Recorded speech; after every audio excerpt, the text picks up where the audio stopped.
He made his account when he was living in Germany for a while, a few years ago. Anyways, let's go into game number 1. Thank you so much for waiting with us here, guys. Thank you for sticking it out with us. Let's do this. We have to the bottom left-hand side of the map our red Protoss player from Team Liquid. It is MaNa. And he is going to be going up against the blue Zerg player to the top right-hand side. It is Leenock. Korean player here playing on the European server, so we do have to, from the get-go, just admit that latency is going to be a thing in this series. But hey, I mean, you know, the Europeans can try and qualify on the Korean server as well if they would like to. So let's see how this is going to go. Again, the format for this event, open qualifiers that are server-based, so anyone can play, but you have to play the games on the server that the qualifier is for. So this is the European server qualifier. And again, we've got America server qualifiers and 2 Korean server qualifiers. So today's everything is played on the European server qualifier, or the European server in this qualifier, as will be stage 2 of this qualifier, which is played out on Saturday. It's kind of a fun format, I actually think. It's always been a fun format for these ESL events. It's been like this for a very long time, where you have kind of like the first qualifier, and then you kind of have players joining them in the second qualifier. Stage 2 of this event, I imagine, will be all the big names that you don't see signed up today. You know, basically the players who went to BlizzCon, so Nurtio, E-Laser, Snoot, Petit Drogo, Showtime, Uthermal will be qualified as well. Who else was European that got to close to BlizzCon at least? Those sort of players, though, you know, basically the players who were ranked highly last year, they will be invited into Stage 2 already. Hence why they're not playing today. They just don't need to. It's not a necessity for them to take part because it's they're already seeded into the second stage. Now we do see Leenock here opening up with the fast third hatchery. Obviously, just putting that down right away. Didn't care too much about the probe block. Starts up a gas. Starts up a pool right now. Oh, sorry, starts up a circling speed right now on the pool with the gas. There we go. Using all the words that I just tried to use in the wrong ways. So setting up into this, going to be seeing the Twilight Council for MaNa as well, and that's the first thing we're really going to talk about here, because this is the sort of thing which is very interesting to see and very interesting to figure out. The Twilight Council coming down is going to allow MaNa to go into probably a Resonating Glaive build here. We don't see a Robo Facility to go with it, so looking to just be Resonating Glaives in the early stages to start harassing, and looking to see whatever else he can get done as well. Who was I missing then in this? Harstum and Sortov are also the other players who are already seeded into the second stage of the European qualifier. There it is. Finally got it up on my phone on Wikipedia. So yeah, the players that qualified today, the top 8, will join E-Laser, Nurtio, Snoot, Sortov, Uthermal, Harstum, Petit Drogo, and Showtime in the second stage qualifier, which is on Saturday. That'll be fun as well. Looking forward to it. That's going to be double elimination. Top 3 players advancing through to the main event, Katowice, again, a seed automatically into that round of 24 in the main event as well. Now we're going to be seeing an evolution chamber up here for Leenock. He's on 31 workers, making a few zerglings, but still droning as well, so it doesn't look as though he's going to get too aggressive with any sort of drop play here. Going to be seeing a couple extra gates from MaNa. Going up to the 3 gateways is very standard for this sort of build, of course. So just going to be getting into a little bit of a depth pressure in the early stages. Now with this, of course, he can look to take a third base as he pressures on the map.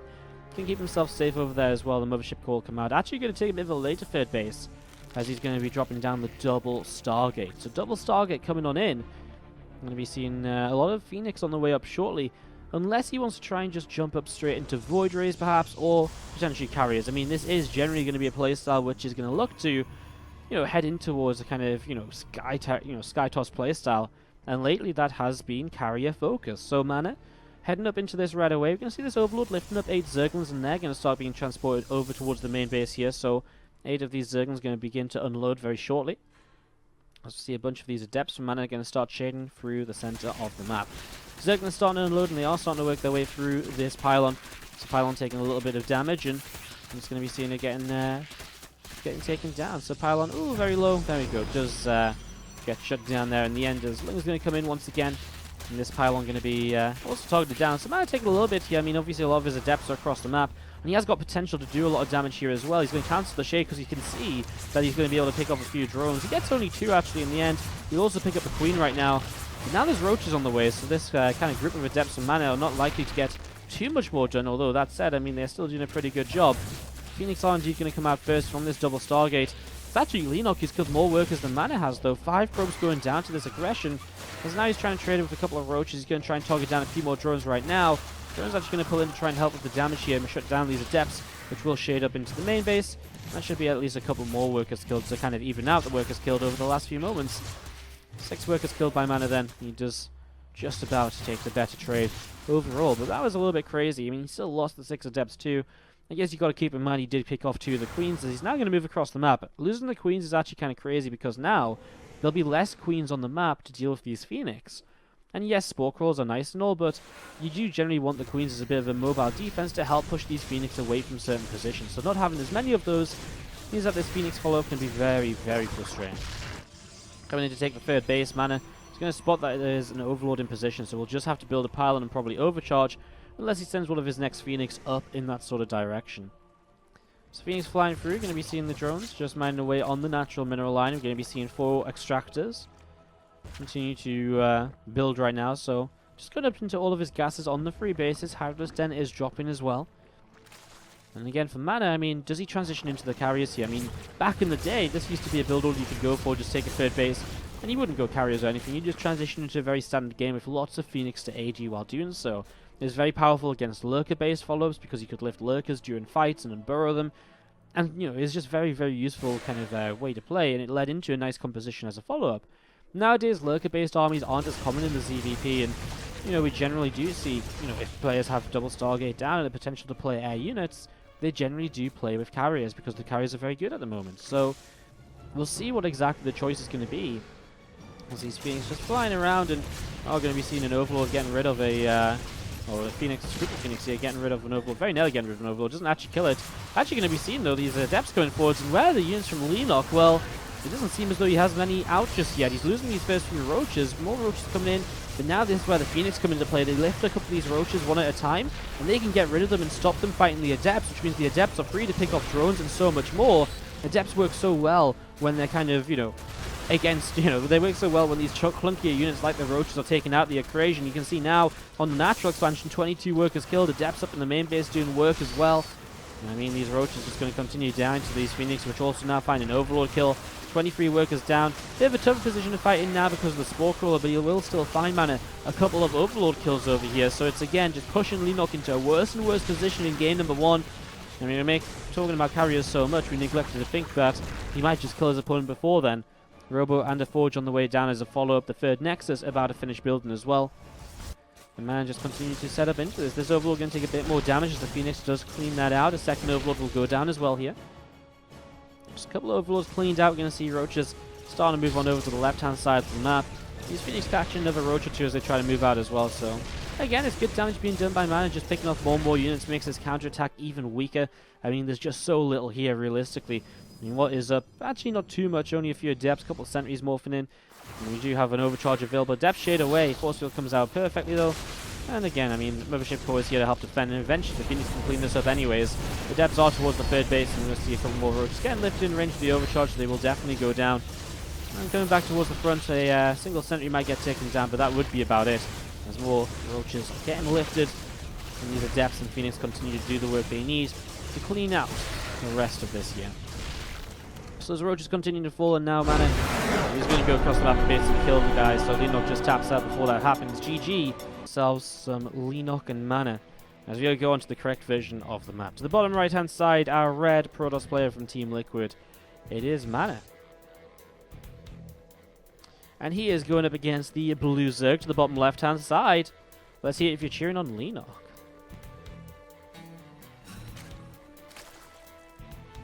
Again, yeah, sorry for the few little breaks between games we're having here. Obviously, players BRB and then hosting the wrong map doesn't help, and also we had a bit of a big break loading up into this, just because we couldn't find a series before then, so do apologize.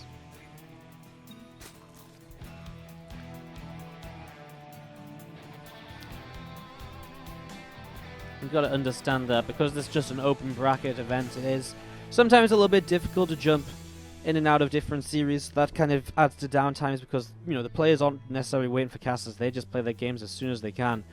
And then sometimes between the games, it's, you know, players BRB to the toilet quickly, etc. And then it doesn't again help that we mess up the map version too. So apologies for the delays jumping into games. Again, hopefully it'll just get smoother. I think we've basically had one of the worst ones that we'll get for the day. We had like 15 minutes waiting to jump into Leenock MaNa, so hopefully it won't get much worse than that, and do appreciate you guys sitting throughout. It's just the way these tournaments go. I did think like the map looked so dark when we loaded into it. I was like, you know, it looked so dark. It looked so, you know, it looked so wrong. Anyways, we set up into this and look to see what's gonna happen as we jump into game number 2. Free hatch on the way up early, once again from Leenock, but not before kind of going hatch gas pool. So hatch gas pool into third hatchery once more, and let's see how it goes for MaNa, see what his build order is going to be here in the early stages as well. So step into this, going to see the gateway and the cybercore coming down. Nothing too crazy about that. Stalker will start, and warp gate's on the way. You guys laughing at me hosting the wrong version. It's difficult at the minute to host the right version because the ladder maps have been removed from, because they're not the current ladder maps. You can't just check ladder maps when you're searching, so you actually have to search, and then if there's multiple versions, like they're all named basically the same. And when I searched Newkirk Precinct, it didn't actually come up with the one that's called Brackets Void. There was a Tournament Edition one which was also incorrect, so it was crazy. Didn't open the Tournament Edition one. I did open the Tournament Edition one, that's the thing. It was called Newkirk Precinct Tournament Edition. It just didn't have a bracket void after it, so I do apologize. But the difference is this map used to have a lot more dead space down here. These were kind of more, there wasn't this entrance to these bases, and there was a watchtower like here as well, if I'm not mistaken.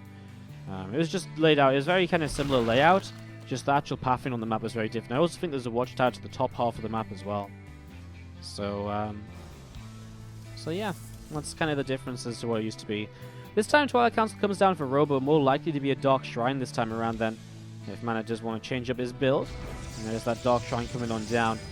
So just looking to get some DTs out, harass a bit with those, and then move into the Archons, which you can put into the War Prism as well and Archon drop with. I mean, it's a very common build order, especially since the most recent patch. This has been more or less the go-to build order for PvZ. This has been the build which a lot of people have looked towards. And yeah, it's been a very popular one. Just because it's so solid, you're so likely to get damage done, good harassment. It's very difficult to clean up. You know, there's no real hard counter. It keeps you safe, and so much more. As we do just set up into this lair, just on the way here. So interesting from Leenock, an earlier lair than what you might expect. I mean, I say interesting. It's actually again one of those builds which we've been seeing a bit more of. You get up into the Roach Roar, and it gives you an Overseer in plenty of time. It gives you the chance to go Roach speed early as well. So Leenock just setting up into a fairly standard setup, really. But it is very different from the last game, of course, where he didn't go for the lair quite as quickly. It also means you can start this further tech in the game nice and early on as well. There's the +1 upgrade. So he will base his around kind of at least Roaches, maybe even just straight up to Hydras as well, depending on how he's feeling. As we see the Overlord drop coming in towards the main. A few links will start to unload in this first Stalker. Start to take a little bit of damage, tries to get some more damage onto the Overlord. Pulls away towards the pylon to minimize the surface area. Will still go down. Membership Core is not there in time to drop the overcharge to save the Stalker. And now the overcharge is actually not really in range of anything. Picked off one Zerglin maybe. But that was about it as probes can continue to take some damage. Second and now third probe going down. As these Deaths will continue to chase in. And oh, will one more probe fall here? It's going to be close. It does go down. 4 workers killed. As these DTs begin to warp in on the other side of the map. Lair is finished. We don't see Spore Crawlers or an Overlord yet though. Or an Overseer yet though. So this actually could be pretty deadly. As he flies on in, a few drones at least are going to be going down here. As he starts to swipe, drones actually pull away, and well, DTs aren't chasing. Obviously about to finish up, and time to just load those DTs up. Try and drop them back on top of the Queen, actually. As he wants to try and pick up this kill, and he will get the Queen kill before he lifts up, and now does actually back away. Now he can unload these, warp in one more DT, and suddenly he is available to go into a couple of Archons. A little bit annoying though, of course, because actually these Zerglins are staying underneath him, and if the Overseer nearby, he is actually not able to morph in the Archons just yet, so being delayed as he tries to go into the next stage of this, unfortunately. As you see, the Nexus just building up. Down on the third base, a couple of pylons coming in as well. And we're going to be seeing the +1 melee from Leenock starting up as also here. Whenever DT starts to warp in, Overseer's here, and Archon will come into play. This DT has to lift though, and Archon has to be lifted as well. Again, those Lings just really delaying this Archon drop from doing much at all. Generally right now you'd like to have the 2 Archons moving around and seeing what they can get up to. It's not available just yet, as we're going to be seeing Two TTs dropping down. Archon will start to morph in. I'm just going to be seeing this Archon as it finishes. We'll jump into that Warp Prism and just go from there. So Archon into this Warp Prism as we're going to be seeing Lings, Roaches gathering together between the third and the natural.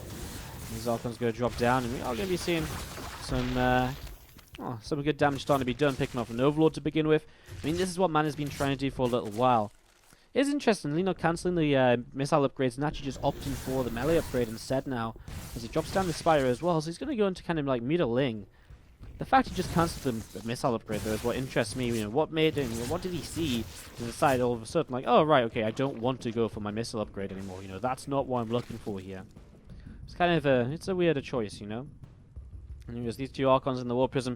Going to be heading in towards the main base now. Once again, going to start to unload and just going to keep on doing a bit more damage. As long as you don't lose the War Prism, you should never really lose the Archons. So you can continue to do damage, and this is why this build is so popular. It's why it's so good, because it's going to be so effective. And you just keep on getting so much done throughout the game. Now, the mutas, of course, will shut down the Warp Prism. And they're pretty much the one reliable way you have of properly shutting this down. Otherwise, Warp Prism can move around for days and days and days without being shut down if your micro is good and you can pay attention while multitasking. As we see a few more Stalkers just warping in here from MaNa. We're going to be seeing a few of these Zerglings from Leenock just coming in as well. Joining up with those few Roaches. Looking to see what else is going on. Bane Nest is going to be starting up the centrifugal hooks here. And we're going to be seeing the couple of spines on the way down from Leenock as well. So you're just setting up a bit of a safety position. I mean, when you play kind of middleless playstyles, one of the most common things for pros to do is go across the map and counterattack. So Leenock just sort of preparing with a couple of spines to try and help out against it. He doesn't make that many mutalists, only 6, and now he's already taken up into a Hydra's Den, Bane speed plus 2 melee attacks. Looks as though he's only going to make the first few meters to harass a little bit and again to shut down that Warp Prism. And from there, it looks as though he's going to go into a more sturdy composition with his ground-based army. And if he's going to play like Hydra Bane, I mean, it would have made sense to at least finish up the kind of +1 missile attack, but I guess at the same time, it's not really too important here at the end of the day. It's the melee upgrade, which is actually really important. Get those Banelings to really take down as much as they can nice and quick, then let the Hydras do the cleaning up afterwards. Only 4 mutalisks left over as they back away. So a couple going down. We kills off 7 probes, not bad. As you do see the Queen doing a little bit of damage onto the hallucinated Phoenix here. And, well, Muscular Augment's about halfway done from Leenock. Infestation Pit drops down as well. Continuing to tech up into this right now as we're going to be seeing Stalkers, Immortals, a couple of Archons, and all of these sentries. They're going to start marching through the center of the map, and they're going to look to get across this left-hand side, start pushing in and see what they can do. A 4th base up here from Leenock to the top. Just sat here mining away with this. We're going to see a few units going to fly on in.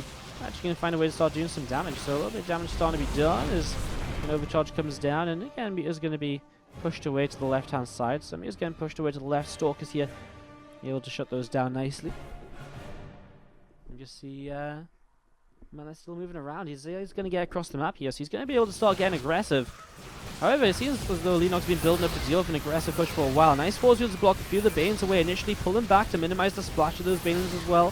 He wants the Banes to go on the Archons / the Immortals, where they're not going to be as effective as if they connect on Sentries and Stalkers. As, ooh, Warping, is it going to finish? I mean, the Hydras could target down the Warp Prism. He is not going to target it down, though. The Immortals to the left-hand side, but nothing to tank for them, so they're getting taken down by Zerglings here as they begin to surround, and Hydra forces are just way too many. I don't know why I said Hydra there. Leenock is going to have way too many Hydras as he is able to push this back. God, I thought I was casting Hydra momentarily, apparently, but we are going to see those Stalkers pushed away over to the right-hand side here, and MaNa does not take the kind of fight he was looking for there at all. And I mean, what went wrong for him? I just feel as though he didn't have enough. I mean, it was the Immortals that were kind of dying to Lings. You know, he didn't have enough Adepts or Zealots over there to really help out.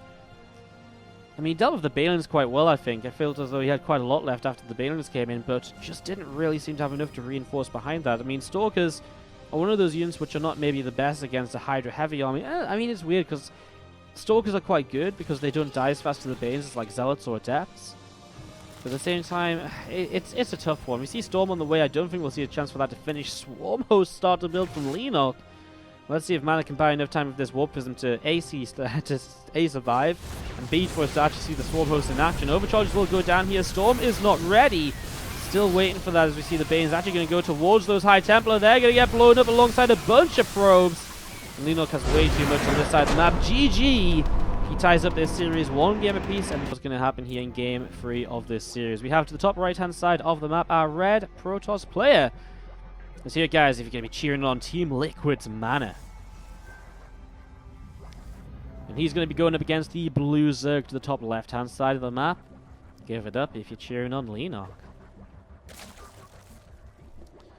Again, what is up, everyone in the chat? Thank you for tuning in, and obviously we are on a large delay today. We've got a 3-minute delay on the stream, as requested by ESL, the tournament organizers, for these qualifiers. So a 3-minute delay makes it a little bit more difficult for me to talk to you guys than usual. So, appreciate you guys tuning in, and just appreciating that there's a bit of a delay on, so we can't be as interactive as we would like to be. He's setting up. Gateway is just on the way down here for MaNa. He did kind of be a bit annoyed with the probe early, so he's forced a gas pool before the hatchery. Hatchery will actually come down on the gold base, though, so gold base going to drop down. And Leenock setting up into this as, well, MaNa just sets up his Nexus. Will drop the core down as his gateway finishes.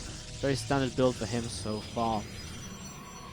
So, yeah, we're just going to be seeing how this continues on. See how we go into this, see what MaNa is going to do this time around. Obviously, game 1 wins it off the back of those Adepts. Game 2, if the Archon drops the DTs, didn't work out quite as well for him. So let's see what he can get going. Link speed is on the way here from Leenock now, obviously a bit faster than usual due to the fact he was forced into that gas pool a bit earlier than he might have liked to be, as a couple of zones will come out as well. I think one of the interesting things is how does Leenock aim to defend the gold base, and maybe what does MaNa aim to do to attack that gold base? Does he build up into a Stargate? That's definitely a possibility. I mean, it's a good build on habitation no matter what, because you do have close by air positions. Leenock will turn around, sees that probe, and just start to work his way against that. So that's going to be getting chased down here. We'll come in, just confirm that this gold base is still finishing building and all the rest. I mean, if you're going to lose the probe, you may as well find... Oh, not just that, he's actually going to drop down a double pylon. It's a little bit of a pylon rush attempting to come in. Probe's still alive, so he can build one more if he wants to. Drone will be the savior here with Will. Oh no, actually Probe's still alive. Now the Mothership Core is about to arrive. This pylon's about to finish, so he can deny mining. The Zealot comes in as well. Another probe too. Well, well, well. How is this going to end up really turning out then? Another probe goes down. MaNa hasn't really killed much yet. No Queen here so far either. Mothership Core chasing forwards, but I think the most important thing is he's just denying so much mining time. But not just that, he's denying mining time from a gold base. And gold base is really kind of the important thing to note here, because gold bases can be pretty effective, as we're going to be seeing. The Zealot does pick up this Queen over here, and the Depth shades up the ramp. Mothership Core has been taken down, though. The two Queens together are able to shoot that down without too much of an issue. Overcharge still firing onto this hatchery. Queen still working its way through that Adept, as we do see Zerglings coming in, able to surround. Adept goes down, just so his pressure is over. But let's look at the effect on the game. You can see it will definitely push MaNa into an income lead here.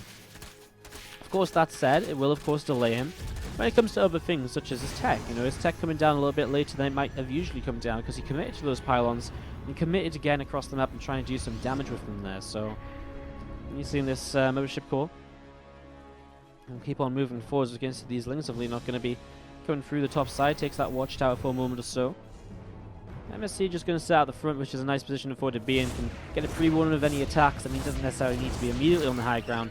Those Adepts will wall, and I mean, it's close enough to pull back and overcharge ASAP if it has to. So, got the info from MaNa there as he just sees these few Lings moving around. Worker count fairly even, but now that Leenock is able to mine, sorry, did not mean to bring that up on the screen, meant to bring this one up. Now that Leenock's able to mine, you can see that his income will just skyrocket, because he's got 12 workers on gold minerals, so 11 right now. He's got 11 workers on gold minerals compared to, well, MaNa, who just has his extra workers on normal minerals. So that is the slight difference at this point. And as we just see the, well, Overlord being chased away from the main base, we see the third base established from Leenock 2. We're once again going to see him going for the +1 melee attacks, and this time he's not going to bother for Rotron. He's just going to go straight into the Baneling Nest. So he goes straight for the Baneling Nest here this time around. Pneumatized Carapace is on the way up from him as well, just over halfway done. And we are going to be seeing 2 Stargates dropping down for MaNa as well. So they're going to just drop down over in the main base here.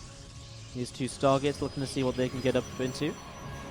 And, yeah, just going to build up and see where they can go. A few Zerglings from Leenock going to be pulling back towards the gold base, so they're going to start morphing into Banes, and there's going to be seeing actually a drop in Overlord getting set up as well. So Leenock looking to play a very aggressive Ling Bane playstyle here, And in fact, still building up Lings and Banes, despite only being 38 workers. He's really looking to attack in the next few moments. So, first drop, I guess, we'll load up a Bane drop here. A couple of Banes. A couple of Bane drops, actually. Going to put some Lings inside as well. So they're going to start heading on the map. And again, a lot more Ling Banes still coming up. Maybe expecting an Adept follow-up, which it is. A few Adepts already starting to push out. I mean, the fact he's got +1 melee already on the way up. Now there's Phoenix on the way. This is going to be very interesting, actually, because a lot of what kind of Leenock is doing, I mean, this is very similar back to what we saw in game number 1. But it is, I think, a better situation for Leenock than he was in than what happened in the earlier stages. You're going to see these first Bane drops coming in. MaNa's going to start coming bringing his Phoenix in to start toggling these down. Rose will start to split away in the natural as well. Banes will be dropping in. Only 5 workers killed now overall. 6, 7, 8, 9, 10.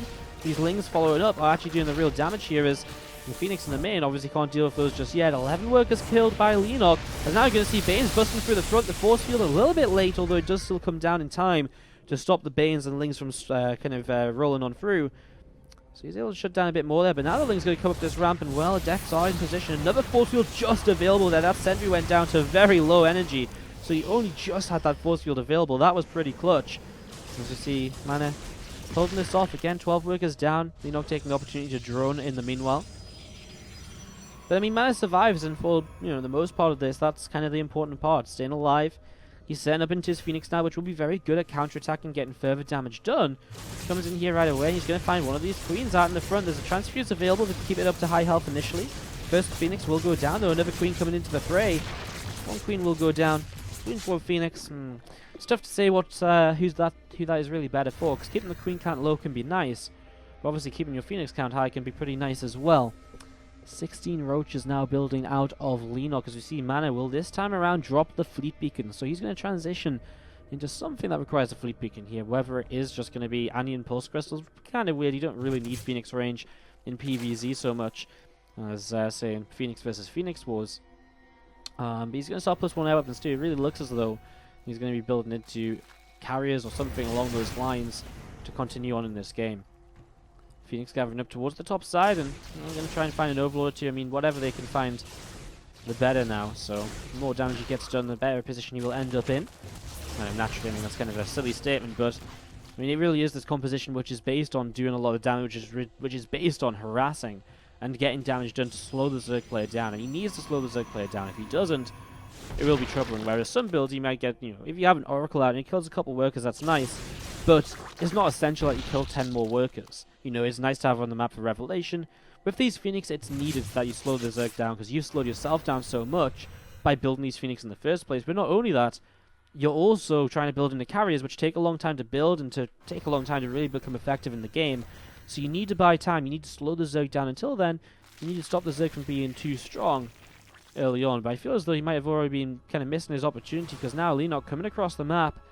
Queens, Banes, Roaches, and a few Ravagers marching over here. We're going to see these Phoenix picking up a few more Overlords. I mean, it's nice and all, but it's not like it's supply blocking him straight away. And MaNa, he's going to have to start making a defense over here. The first overcharges are going down. First pylon already taken down here. A couple force fields on the ramp will keep his opponent down on the low ground. Phoenix still chasing Overlords, and I mean, eventually he's going to kill enough to actually supply block his opponent. So he's finally getting to that kind of better stage of this. Got more Queens building up from Leenock, another Ravager, another set of Zerglings too. The first carrier is about to hit the map. I mean, they take so long to build though. It really is only going to be these 2 carriers for the first for a little while here. Membership core getting shot down by the overcharge, by the corrosive bars. Has to rebuild that instantly. Needs more overcharges to help himself out. As Queens in the back will be keeping those Phoenix away. Here we go. Ravagers dropping bars once again. Cybernetics core starting to fall. If that goes down, I mean, very limited on what he can warp in. First carriers are here, but they're not sending their interceptors forward just yet. I feel as though the Queen count is just maybe going to be a bit too high. So many Transfuses available as well. Means that these Queens are barely ever going to die. Neither should these Ravagers, really. They should be able to stick around forever. Nice bars to kind of push the Phoenix away, force them to drop units off. Here we go. Interceptors flying forwards. Membership core comes down from the main, and overcharge available on it. Is this going to be enough for MaNa? He's sending everything he has into this to try and fight the carriers, though. They're running out of interceptors. The Ravagers are still alive, and there's still so much on the energy on these Queens behind to back this up. This time there's only 1 force field available rather than the 2 we usually see to block this ramp on Habitation Station. And as the ground units keep on falling for MaNa, he's reliant on the carriers, which just don't have that much life left in them anymore. 17 workers falling. He's going to lose his natural. He's going to try and win this on the back of 2 more carriers finishing building here very shortly. Is that going to be enough? I mean, he's going to have to do a lot if he wants to come back from losing his map of expansion. He really, really is. He's going to be seeing the... see these units just keep on pushing forwards. A few more corrosive bars going up, and more damage being done to these carriers. There really just isn't going to be enough. I mean, even if you clean this out now, the follow-up from Leenock is going to be so strong. And Leenock is going to kind of just shut down MaNa. I think the early lane Bane drop probably did end up just doing about enough. Well, that said, I mean, there's a lot of interceptors here right now, and there is Phoenix to kind of take away some of the transfusers. So actually, MaNa might hold on. Maybe I underestimated the power of the carriers. They are going to keep moving forwards. He hasn't lost any of them yet. He's got 2 more builds, and Phoenix using the last of their energy now to pick up some of the higher energy queens to again shut down those transfusers. And carriers are so far keeping us in this game. The thing is with the Lair just building now, there actually isn't much of a follow-up in terms of anti-air. For the Zerg player, he's only going to be able to build queens until he builds like a Spire and Corruptors or like a Hydrogen and Hydras. This is actually going to be... I mean, he has to build a Spire. I don't think the Hydrogen works for him because Hydras will just melt to these carriers. 2 more carriers are about to pop. MaNa will fully wall the high ground so he can get some units in, hopefully, to try and block this run by. As he comes on in towards this position over here, the new queens, which are out already under heavy fire, starting to be targeted down by these interceptors. I mean, they're starting to fall. I mean, a lot of transfusers being used, but these interceptors are free, so, well, they're very cheap. This is crazy. I mean, Ling's just going to continue taking damage in the main. I mean, they might do a bit more. These interceptors at the front still do something. He loses a carrier. That's a bigger deal, actually. Losing one of these carriers now. Phoenix coming back in. Going to help to pick off these queens again. MaNa's not dead yet. But as soon as the Spire comes up, he is dead. So he needs to find the Spire. That's the issue. Leenock has so much money to spend on Corruptors. And those Corruptors will kill these carriers. That's the thing. Moving forward, the Spire is in the back of this mineral line. He's so close to finding this here. He is so close to finding this. He's not going to find it in time, is he? Oh, he's so close. I mean, like, literally 10 seconds earlier, and he would have seen the Spire. Go, go, go. Target the Spire. Corruptors, 11 of them on the way. Does he not have any more lava? Ooh, well, maybe 12 Corruptors is engageable. Maybe 12 Corruptors is engageable. Going to build the Hydra Den now as a follow-up. Still 2 carriers left at home. That's the problem. I think if all the carriers were together, maybe he could fight 12 Corruptors. With 3 on their own, I don't really think so. That said, he is going to be able to pick off a couple of them as they spawn from this hatchery. So that will be a big deal, actually, getting rid of a couple of them as they pop out. So he's going to come in here. He's going to start targeting down these first couple of Corruptors. Look how much damage they do to the carrier, though. Carrier's getting very low. Here come the rest of the Corruptors in now as well as this carrier continuing to fight. 2 of them left over. Interceptors try and do what they can. Just too many Corruptors here. The Queen comes in to help out and they get cleaned out. MaNa very nearly made this happen with these carriers. He very nearly made this happen. If he found that Spire a couple seconds earlier, changes the game. You kill that Spire, then you split up, find the Hydra. You know, it changes the game if there's no Corruptors out here. These carriers don't die. They really don't. The Phoenix getting shot down. I mean, MaNa's going to pull his next 2 carriers across the map to see what he can do. The reality is that he just doesn't have enough. Queen drops a transfuse to keep a Corruptor alive as well. And he will chase forwards here. Picks off the first of the last 2 carriers. Picks off the second of the last 2 carriers now as well. It's going to go down.